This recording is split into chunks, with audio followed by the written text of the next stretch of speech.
নমস্কার। নমস্কার। হ্যাঁ, আপনার কাছে কিছু প্রশ্ন করব। হ্যাঁ, বলুন। পারলে একটু উত্তর দেবেন। হ্যাঁ,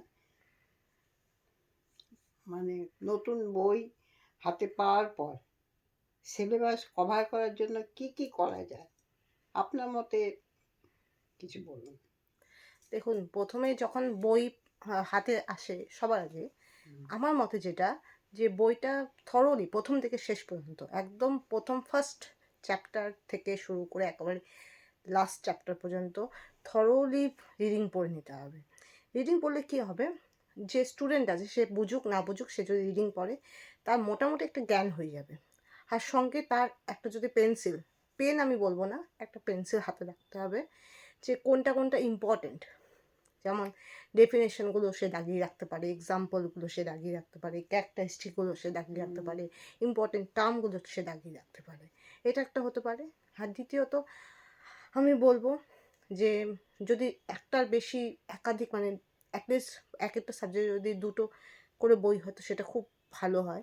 যদি তা নাও হয়, যে সাবজেক্টে স্টুডেন্ট দুর্বল, বিশেষ করে যেটা দেখা যায় ম্যাথামেটিক্স আর ইংলিশে দেখা যায়, তো সেক্ষেত্রে যদি দুটো বই হয় তাহলেও চলবে। আর যদি অঙ্কের ক্ষেত্রে আমি যেটা বলবো, হ্যাঁ, একদম বই পাওয়ার পরপরই নিজে করোগুলো, যে নিজে করো এক্সাম্পলগুলো আছে সেগুলো যদি থরোলি খাতার মধ্যে লিখে লিখে লিখে লিখে যদি ভরিয়ে দেয়, মোটামুটি তার একটা ধারণা হয়ে যেতে পারে যে অঙ্কগুলো এইভাবে হয়। এটা সে করতে পারে প্রথম বই পাওয়ার পর।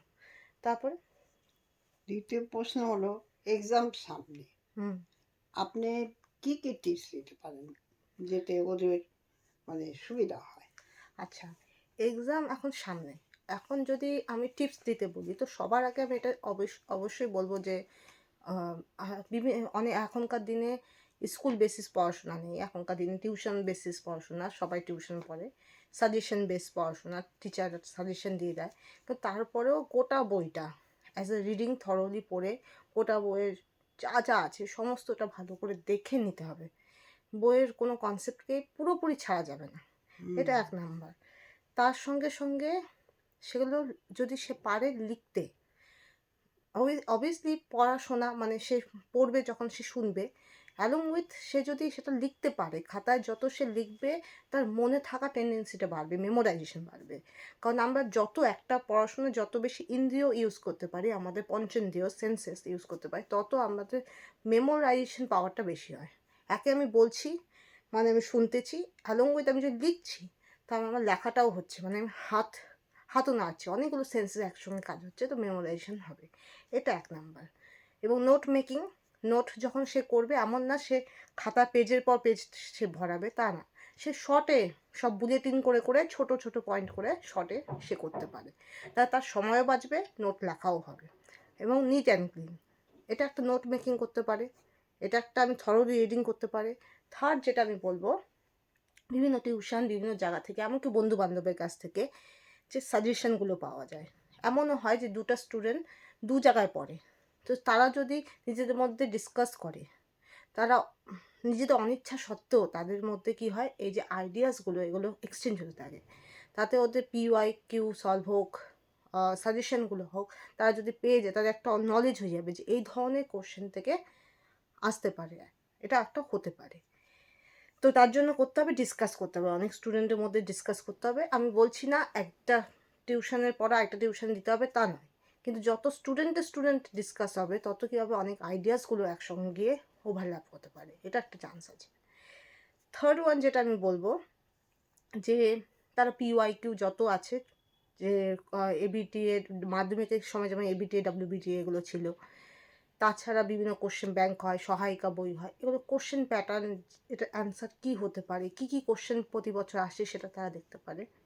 এবং প্রত্যেকটা টেক্সট বইয়ের বাইরে একটা অনুশীলনী থাকে, সেই অনুশীলনী থেকে তাদেরকে কোশ্চেন সলভ করতে হবে না, তারা শুধু এটা দেখুক যে সেটার অ্যান্সার তারা পারে কি না, এটা তারা করতে পারে। আমি ফিফথে যেটা বলবো, তারা ব্লু আর ব্ল্যাক দুটো কালারের কলম ইউজ করতে পারে।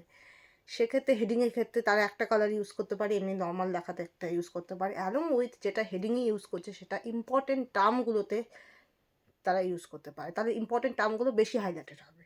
এবার একই সঙ্গে ইম্পর্টেন্ট টার্মগুলো যখন তারা লিখবে তাদের এটাও দেখতে হবে তার স্পেলিংটা ঠিক আছে কিনা। যদি তুমি হাইলাইট করছো কিন্তু ভুল লিখছো, হাইলাইট করছো স্পেলিং ভুল করছো, তো সেটা কিন্তু ডিসক্রেডিট হয়ে যাবে। ঠিক আছে, আর কি হতে পারে? আরও হতে পারে যেমন আমি বলতে পারি যখন পিকচার ডায়াগ্রাম আঁকবে তো ডায়াগ্রামের ক্ষেত্রে চেষ্টা করবে যে ডায়াগ্রামটা সেটা পরিষ্কার পরিচ্ছন্ন হয়, সেখানে যেন ঘিজিমিজি লেখা না হয়। তার যা লেখাগুলো হবে সেটা এক জায়গায় একদিকে লেভেল করে দেওয়া হবে।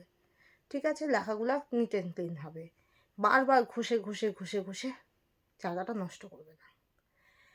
আর যেটা বলবো, যেটা আমি বলি যে পার্থক্য, যারা পার্থক্য লেখে পার্থক্যের ক্ষেত্রে চেষ্টা করবে একটা দুটো কলাম লিখে সেটা ভরে না দিয়ে একটা সেপারেট থার্ড কলাম দিবে যেখানে বিষয় বা টপিক লিখবে। সেখানে টপিকগুলো লিখলে দেখবে বাকি দুটো কলামে তোমরা অল্প লিখলেও চলবে। তাতে কি হয়, একটা পার্থক্য যেটা হয় সেটা খুব সুন্দর হয়। আর চেষ্টা করবে সে পার্থক্যের প্রথম পয়েন্টটা হবে ডেফিনেশন, আর লাস্টের পয়েন্টটা হবে এক্সাম্পল। ঠিক আছে, এই দুটো খুব ইম্পর্টেন্ট, এক্সাম্পল আর ডেফিনেশনটা বাদ দেওয়ার চেষ্টা করবে না। এবার বেশিরভাগ ক্ষেত্রে কী হয়, ডেফিনেশনটা মানুষ ভুলে যায়। ঠিক আছে, তো ডেফিনেশন সে বলতে পারে, ডেফিনেশনটা ভুলছে তো ডেফিনেশন নাও দিতে পারে, কিন্তু তার জায়গায় কি হতে পারে সে এক্সাম্পলটা যেন সে না বলে, সে যেন এক্সাম্পলটা সে দেয় ঠিকঠাক। ঠিক আছে, নেক্সট আর কী হতে পারে?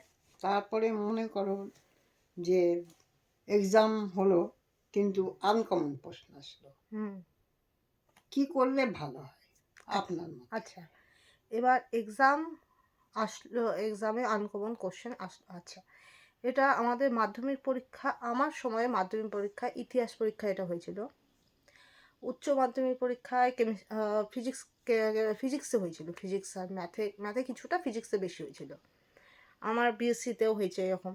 তো আমি যেটা ফার্স্ট বলবো, আমার নিজের ভাবনা চিন্তা দিয়ে বলবো যে অনেক সময় এক্সাম প্যাটার্ন ইজি ডিফিকাল্টের মধ্যে অনেক সময় আনকমন চলে আসে, বা যেটা আমরা পড়ছি সেটা আসে না, অন্য কিছু আসে। ঠিক আছে, এমন না যে সেটা আউট অফ সিলেবাস, হতেই পারে আমরা যেটা পড়ছি বা যেটা বিগত বারবার আসে তার মধ্যে সেই প্যাটার্নে না, আলাদা প্যাটার্ন থেকে আসছে।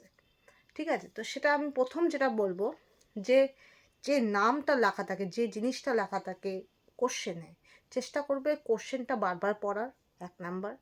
কোশ্চেনটা ভাষাগত ব্যাপারটা ও কী বলতে চাচ্ছে সেটা পড়বে, 2 নাম্বার।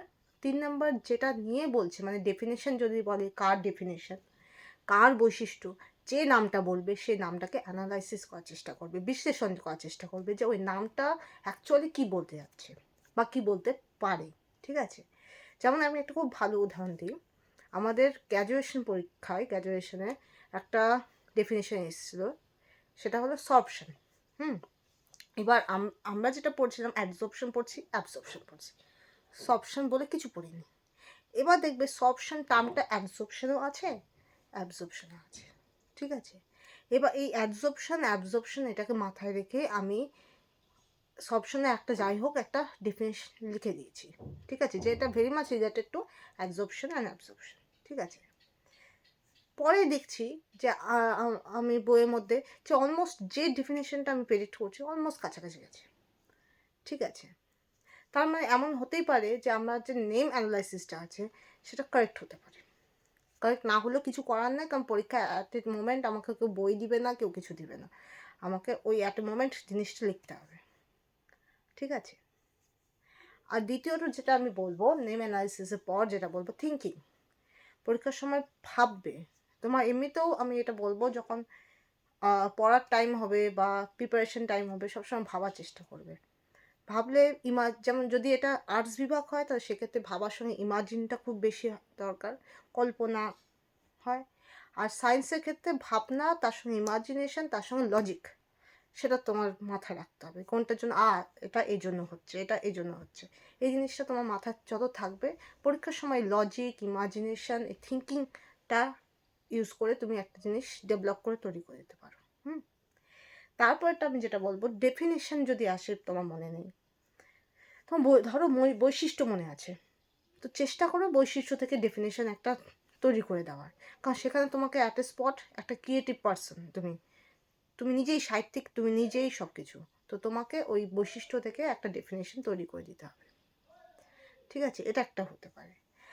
আর যেটা আমি লাস্ট বলবো সেটা হলো ম্যাথের ক্ষেত্রে। ম্যাথের ক্ষেত্রে যদি কোশ্চেন আনকমন আসে, অনেক সময় ম্যাথের কোশ্চেন আনকমন আসে, খুবই চিন্তার ব্যাপার। চেষ্টা করবে মেথড তোমার রুলস যেগুলো হয়, ম্যাথামেটিক্যাল রুলস হয়, সেই রুলস ওয়াইজ জিনিসটা করার। সেটা যদি ইনকমপ্লিট হয়েও যদি ঠিক হয়, তো আই থিঙ্ক সেখানে স্টেপ ওয়াইজ মার্কিং এখনকার দিনে হচ্ছে। আর তা না হলেও যদি লাস্টে গিয়ে তোমার নাও মেলে, কিন্তু ম্যাথোলজিক্যালি তোমার রুলস ওয়াইজ যদি ঠিকঠাক হয়, তাহলে সেটাও হয়তো তোমার জন্য বেনিফিশিয়াল হতে পারে। ঠিক আছে, তো এটা আমি বলবো। অ্যান্ড অবভিয়াসলি যখন পরীক্ষা খারাপ হবে, যা যা কিছু হবে, চেষ্টা করবে ফ্রন্ট পেজগুলো, প্রথম দিকের পেজগুলোতে তোমার হাতের লেখা নিট অ্যান্ড ক্লিন রাখার, রাফের মধ্যে রাফ করার, যেখানে সেখানে রাফ না করার। তাহলে আশা করি হবে মোটামুটি। আর মোটামুটি খাতাটা ভরে রাখবে, খাতা ফাঁকা রাখবে না, খাতাটা ভরে জমা। ঠিক আছে, হুম। Thank you ma'am. নমস্কার, নমস্কার, খুব ভালো লাগলো। Thank you. আমার খুব ভালো